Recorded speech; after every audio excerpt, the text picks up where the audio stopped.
Assalomu alaykum futbol ixlosmandlari, e'tiboringiz markazida futbol dunyosi hamda dunyo futbolida ro'y bergan eng so'nggi yangiliklari bilan O'zbek futboli kanali. Ayni paytda mana shu roligimizga like bosayotgan barcha obunachilarimizga yana bir bor o'z minnatdorchiligimni bildirib qolaman. Qadrli do'stlar, mana shu kichik mehnatimizni qadrlagan holda ushbu kanalimizga bir dona like bosib, obuna bo'lib qo'yishni unutmang. Siz uchun arzimagan bu ish biz uchun juda ham muhim. Qadrli do'stlar, bizning kanalimizda hech qanday pornografik yoki qimorga targ'ib qiluvchi reklamalar chiqmaydi. Shuning uchun iltimos obuna bo'lib bizni qo'llab-quvvatlashni unutmang. Biz esa bugungi dasturimizni boshladik.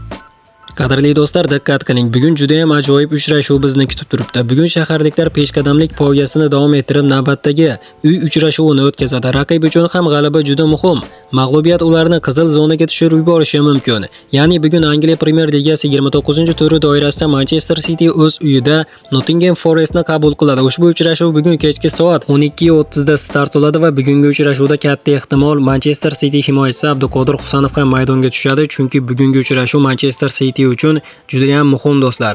Ana endi do'stlar, mana shu uchrashuvni qayerda jonli efirda ko'rishingiz mumkinligi to'g'risida aytib o'taman. Ushbu uchrashuvni jonli efirda translyatsiya qilish uchun hech qaysi O'zbekiston telekanallari ma'lumot bermadi, ammo men sizlarga maxsus Telegram kanalimizni tavsiya qilaman. Telegram kanalimizga kommentariyada yozilgan silka orqali o'tasiz yoki bo'lmasam Telegram qidiruv joyiga Sport Plus YouTube so'zini kiritsangiz, Abduqodir Husanov nomli Telegram kanalimiz kelib chiqadi.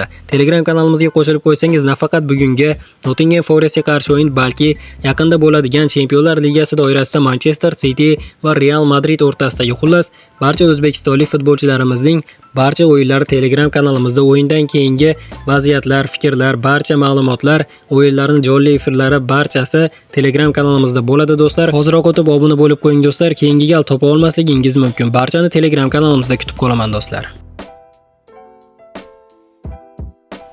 Istanbul Başakşehir bosh murabbiyi juda ham g'azabda, ammo nega? Kecha bo'lib o'tgan Turkiya Kubogi Istanbul Başakşehir gollarga boy o'tgan uchrashuvda Trabzonsporga 4-2 hisobida mag'lubiyatga uchradi. Mezbonlar safida o'zbekistonlik futbolchilar Eldor Shomurodov va Abbosbek Fayzullayev asosiy tarkibda maydonga tushib, to'liq 90 daqiqa harakat qildi. Shu tariqa Nuriy Shahin shogirdlari A guruhida 6 ochko to'plab, turnir jadvalida 4-o'rinni egallab turibdi.